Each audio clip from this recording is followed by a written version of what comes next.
Ainda falando sobre saúde, nós vamos conversar agora com a advogada Merces Nunes, que é especialista em direito médico.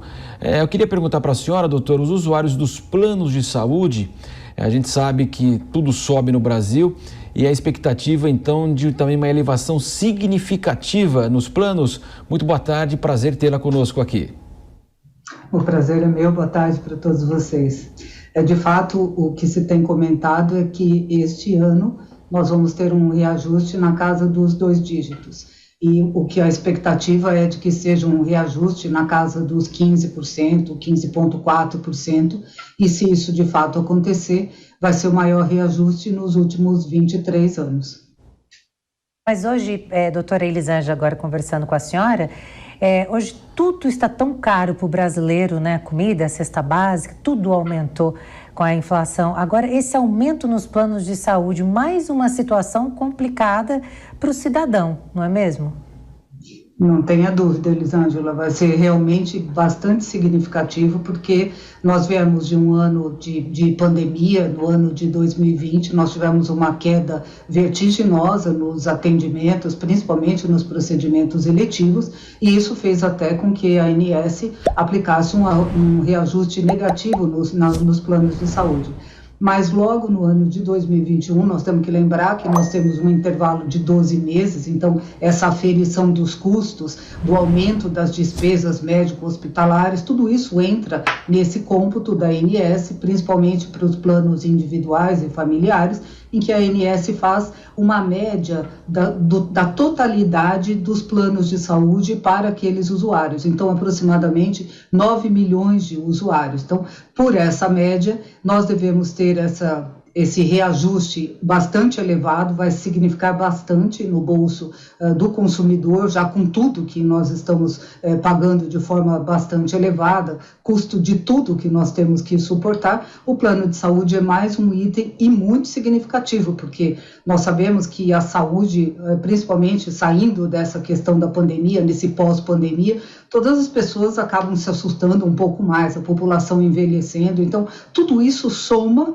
nessas despesas que nós vamos ter, principalmente nessas relacionadas à saúde, porque o reajuste vai vir e ele deve ser realmente significativo.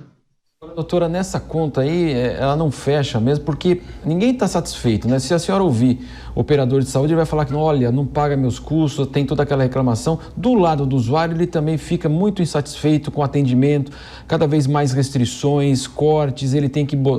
E é claro que quanto mais a gente envelhece, mais a gente vai precisar usar o plano, ele fica caríssimo, muitas pessoas estão entregando, não conseguem pagar. Quem que deveria regular de fato? A ANS está fazendo um bom trabalho, saber se realmente os planos estão ganhando muito dinheiro ou não, e como está sendo feito o atendimento aos usuários? Isso que você diz realmente é uma verdade. Nenhum dos dois lados está satisfeito. As operadoras de plano de saúde dizem que os planos individuais são planos deficitários, que os reajustes aplicados pela ANS não cobrem os custos efetivos, que nós temos aumento dos insumos médico-hospitalares, boa parte, na verdade, grande parte dos nossos insumos é importada, então a alta do dólar influencia, tudo pesa nesse reajuste que a ANS vai dar. E do lado dos usuários, de fato, para nós, usuários, olhando como um todo, são 9 milhões de usuários, é bastante significativo, porque nós temos que considerar que a despesa de plano de saúde, que todos nós necessitamos, é uma despesa necessária e é uma despesa cara. Não dá para dizer que não é caro. O que nós temos é um volume grande de ocupação das necessidades médicas e hospitalares, e tudo isso entra nesta conta. De fato, não é possível contentar e agradar todo mundo. O que a ANS tem feito é procurar contrabalançar as despesas dos planos individuais, que ela tem efetivamente o poder de limitar qual é o valor maior do reajuste, mais do que isso as operadoras não podem fazer, mas as operadoras olham para isso também como um desestímulo, e é por isso que nós temos um número de ofertas cada vez menor por parte das operadoras que trabalham com uma rede credenciada para os planos individuais. Para elas importa mais os planos coletivos e empresariais, em que ela tem uma flexibilidade grande para trabalhar e repor esses custos ou essas despesas elevadas, como ela alega. O que nós temos de fato é a ANS procurando atender os planos individuais, para não deixar que essa conta seja tão expressiva para esse volume da população, que hoje é em torno de 9 milhões de usuários, e, de outro lado, as operadoras tentando sempre esticar esses reajustes para cobrir essas despesas. Na média, o que elas trabalham é com vamos chamar de um superávit do preço dos planos de saúde empresariais e coletivos, que acaba meio que superando um pouco isso que elas alegam de ser um plano deficitário, os planos individuais. Não é possível contentar todo mundo, a ANS trabalha agora com uma possibilidade de revisar os critérios desse reajuste para o próximo ano, e vamos ver o que acontece. Por enquanto, é isso que nós temos. Serrão, sua pergunta, por favor. Doutora Merz, pode haver aí uma corrida ao judiciário para contestar esses aumentos? Isso é viável, é possível?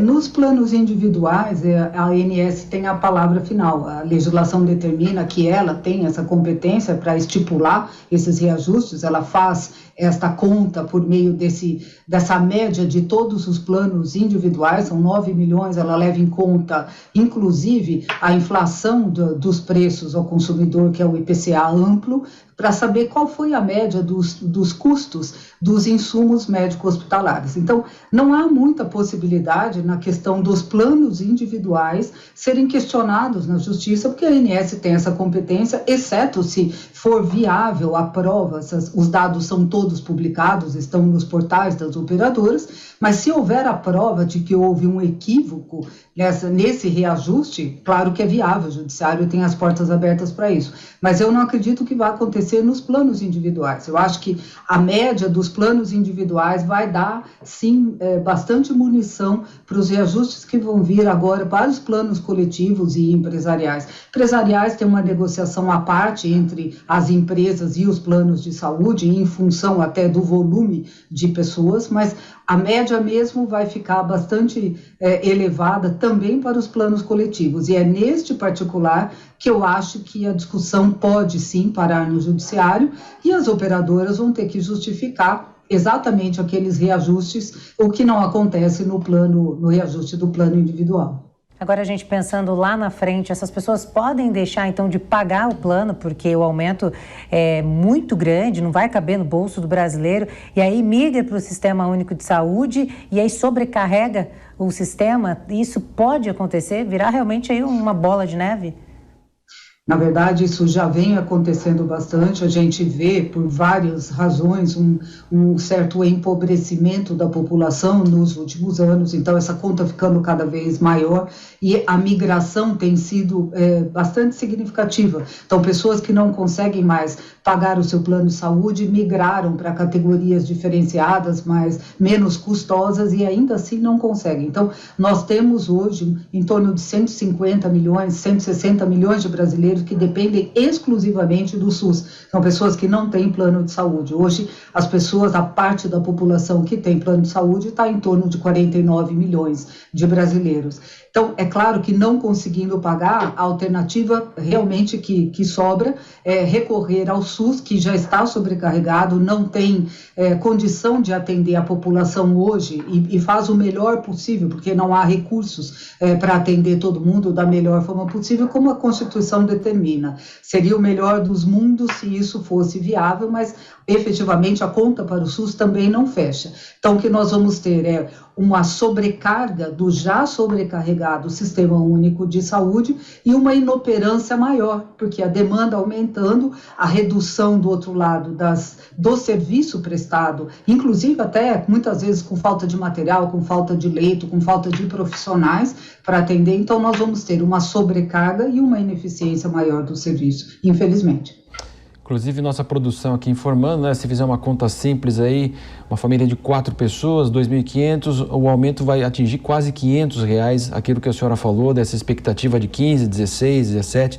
Então, é uma situação bastante delicada. Eu queria também reforçar com a senhora o cuidado para quem é associado, que muitas vezes muda, se ele faz uma mudança, ele pode perder tudo aquilo que ele já tinha, aquela cobertura que ele tinha. Então, também queria que a senhora reforçasse esses cuidados aí na troca de planos, ler atentamente. A gente sabe que muitas vezes assina sem ler, faz o X lá, e a questão do telefone, então aperta na hora e faz tudo rápido, e muitas vezes pode haver complicações, porque hoje até o exame de sangue já tem complicação para a operadora autorizar. Isso é verdade.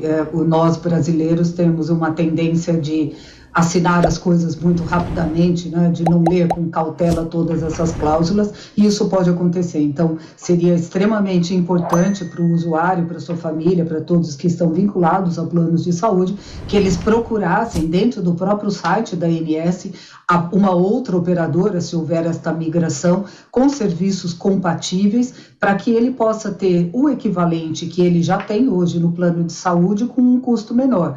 Mas a leitura detalhada dessas cláusulas, se ele não tiver conhecimento, e a grande maioria não tem, peça ajuda, procure algum profissional para isso, busque este amparo para estar mais protegido nessa migração que ele vai fazer, nessa portabilidade para uma outra operadora. Porque depois que ele fizer, e se ele já fez com um erro, aí não tem o que fazer. Então, toda atenção é preventiva. Depois que ele já passou e o erro já aconteceu, fica mais difícil de consertar e muitas vezes isso nem é possível. Agradecemos a advogada Mercedes Nunes conversando conosco. Mais um aumento salgado aí para o brasileiro. A expectativa dos planos aí um recorde na casa de 16%, 17%. Muito obrigado pela participação da senhora aqui no Headline News da Jovem Pan. Obrigada, boa tarde, bom trabalho para vocês.